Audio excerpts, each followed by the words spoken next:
Hi, எல்லாருக்கும் வணக்கம். விஜய் எப்படியாச்சும் காலி பண்ணியே ஆகணும்.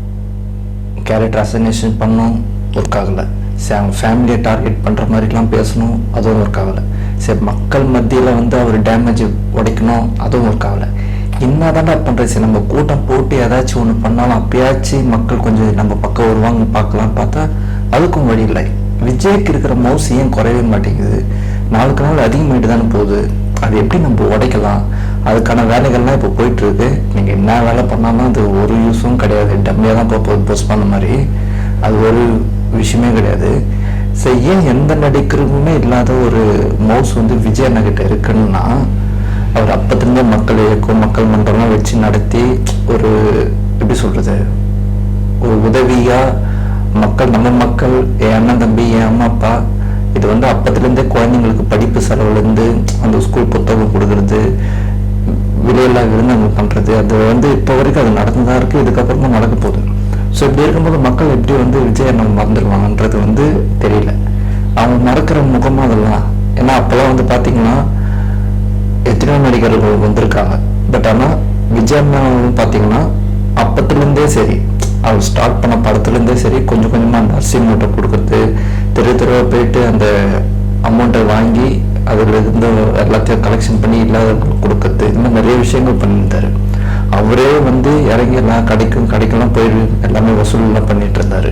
ஸோ அப்படிலாம் இருந்து இப்போ இவ்வளோ எனர்ஜிக்காக வந்து இப்பயும் அதை கண்டினியூ பண்ணுறாருன்னா அது எவ்வளோ பெரிய விஷயம். அப்புறம் எப்படி மக்கள் மறந்துடுவாங்க? அது மட்டும் இல்லாத அவர் ஒரு வாட்சியாச்சும் பார்க்க மாட்டோமான்ற அந்த ஏக்கம் இருக்கு. ஸோ அதெல்லாம் தாண்டி மக்கள் எப்படி மறப்பாங்கன்றது வந்து எனக்கு புரியவே மாட்டேங்குது. அதுக்கு வாய்ப்பும் கிடையாது.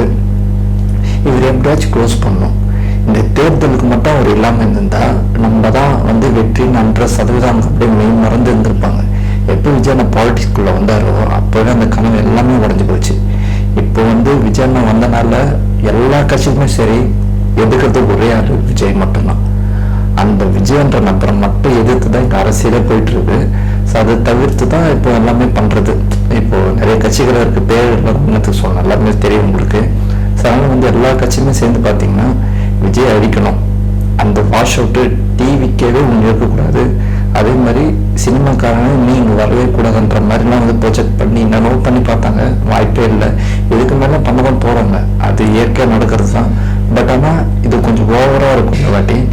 அது என்ன எலெக்ஷன் கிட்ட வரும்போது அதுக்கான தெரியும் உங்களுக்கு, இது யார் பண்ணுறா என்னன்னு. ஏன்னா விஜயை அடிக்கிறதுக்கு தான் வந்து இப்போ நிறைய குறுக்கு இது அறிவு திருவிழா, அதுக்கப்புறம் புத்தக கண்காட்சி விழா, திருவிழா, அது மாதிரி ஒரு ஃபங்க்ஷன் வச்சு விஜயை வந்து டார்கெட் பண்ணுறாங்க. பட் என்ன டார்கெட் பண்ணாலும் விஜய் வாரிஸ் முன்னாடி நிற்கும் போது அது எதுக்குமே யூஸ் ஆகாத ஒரு விஷயம். ஸோ அதனால் வந்து நீங்கள் என்ன ட்ராமா பண்ணாலும் சரி, என்ன பொய் சொன்னாலும் சரி, அதை வந்து எடுத்து போட்டு காட்டும். நான் அதுதான் இங்கே விஜய் வாரிசோட வேலை.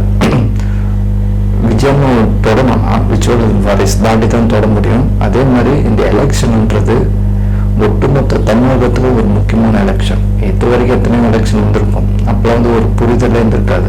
சரி, போட்டோம் வந்துட்டோம், முடிஞ்சு போச்சு, 5 வருஷத்துக்கு ஒரு முறை. பட் இப்போ அந்த எலெக்ஷனை பார்த்து பண்ணணும். ஒரு விஷயத்தையும் இது கரெக்டாக இருக்குமா இல்லையன்றது வந்து எஸ்ஏஆர் மூலமா எல்லாமே தெரிஞ்சுக்கிறாங்க. ஸோ அதனால வந்து இனி வரப்போகிற நாட்களில் அக்ரெசிவாக இருக்கும். விஜய் அண்ணா பாலிட்டிக்ஸ்க்கு வந்து இன்னும் வேற மாதிரி லெவலில் கொடுக்கணும். இதுக்கப்புறம் மக்கள் சந்திப்புலாம் இருக்குது. இப்போ தான் இந்த ஆர்ப்பாட்டம் எஸ்ஏஆர் கண்டித்த ஆர்ப்பாட்டம்லாம் நடந்து முடிஞ்சுது. ஸோ இதுக்கப்புறம் மக்கள் சந்திப்புலாம் இருக்குது.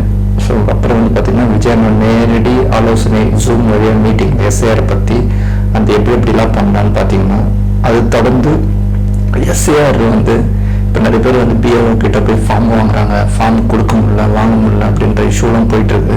அதனால வந்து டிவிகே சார்பாக வந்து ஒரு வெப்சைட் கிரியேட் பண்ணி அது மூலிமா எந்தெந்த வார்டு, எந்தெந்த பூத்து, எந்தெந்த தொகுதி, எந்தெந்த இது வட்டம், அதெல்லாம் பார்த்து பண்ணுறாங்க.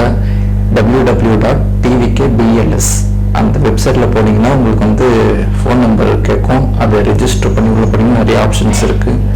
ஸோ அதை போய் பார்த்தீங்கன்னா உங்களுக்கு புரியும். அது ஒரு வாட்டி போய் செக் பண்ணி பாருங்கள், அது உங்களுக்கு நல்ல யூஸ்ஃபுல்லாக இருக்கும். இனி வரப்போகிற நாட்களில் எப்படி போகுதுன்னு பார்க்கலாம். அது தவிர்த்து நேற்று ஆவடியில் பார்த்தீங்கன்னா டிவிகே ஓனர் வந்து அன்னதானம் பண்ணியிருக்காங்க. அங்கே வந்து கட்சி சார்ந்த ஒருத்தர் வந்திருக்காரு. இங்கெல்லாம் ஏன் பண்ணுறீங்கலாம் பண்ணக்கூடாதுன்னு சொல்லி விஜய் 41 பேர் செத்துறதுக்கு அவன் தான் காரணம் அப்படி இப்படிலாம் சொல்லி ஒரு கீழ்த்தரம். அதுதான் சொல்கிறேன், எங்கள் குத்தடிமைகளும் நிறைய இருக்கும். ஒரு நல்ல விஷயத்த வந்து செய்ய விட மாட்டாங்க. என்ன கேட்டிங்கன்னா அந்த ஆள் 2 அடி அடித்து அனுப்பிச்சிருக்கணும். ஏன்னா அவங்கள பேச விடக்கூடாது. நம்ம அது பேச அலோவ் பண்ணால் தான் நாமத்தை வந்து நிற்பான். அதனால் வந்து இதுக்கப்புறம் அது மாதிரி என்ன பண்ணாங்கன்னா அனுப்பிச்சு தட்டி விடுவான்னு தோணும். ஒரு நல்லது மக்கள் செய்யறது கூட தடுக்கிறேன்னா அப்புறம் என்ன பண்ணலாம். ஸோ அதனால் இனி வரப்போகிற நாட்கள்